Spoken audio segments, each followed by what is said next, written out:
Жарандык платформа коомдук фонду тарабынан уюштурулган окуу өлкө аймагында өтүп жатат. Окуу аркылуу тийиштүү тармактын адистери үчүн уюштурулган. Бул рейд жалпыга маалымдоо каражаттарын өкүлдөрүнүн катышуусунда өткөрүлүп, шайлоодо партиялардын топтогон каражаттары боюнча кеңири маалымат берилди. Сегодняшнего числа у нас мы запустили онлайн-тренинг. Биз массалык маалымат каражаттарынын өкүлдөрү үчүн онлайн окуу уюштурдук. Биздин башкы максатыбыз журналисттерди, операторлорду шайлоодогу партиялардын каржы булактарын билүү боюнча окутуу. Биздин окуунун негизги максаттары мына ушуларды билүү. 4 октябрда өтө турчу шайлоодо жалпыга маалымдоо каражаттарынын өкүлдөрү ачык, бардыгын билүү менен мониторинг жүргүзө билүүсү. Мониторить именно финансирование политических партий.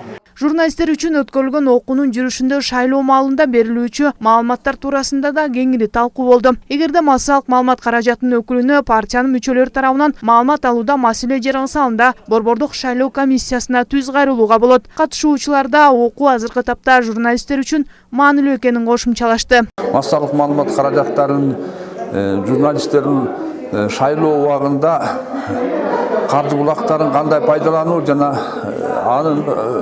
анын мындай ачык айкындуулугу боюнча журналисттерди окутуп жатышат. Биз өзүбүздүн ошо жана каржы булактарын пайдалануу жөнүндө түшүнүгүбүз жок болчу. Мындан кийин тиги алардын кайда кетип атат, эмне кетип атат, ачык айкындуулугуна мындай айтканда окурмандарды, көрүүчүлөрдү бере алабыз деген ой бар. Кечээ Чүй бүгүн Ысык Көл облусунда өткөрүлгөн окуунун максаты шайлоо маалында массалык маалымат каражаттары үчүн пайдалуу кеңештерди өз учурунда берүү жана көйгөйлөрдү талкуулоо болду. Тренинг 2 күнгө улантылып, андан соң Нарын облусунда өткөрүлөрү күтүлүүдө. Жанара Сагындыкова, Жолман Дүйшөнбеков, Айнур Орозобекова, Кара Кол шаары.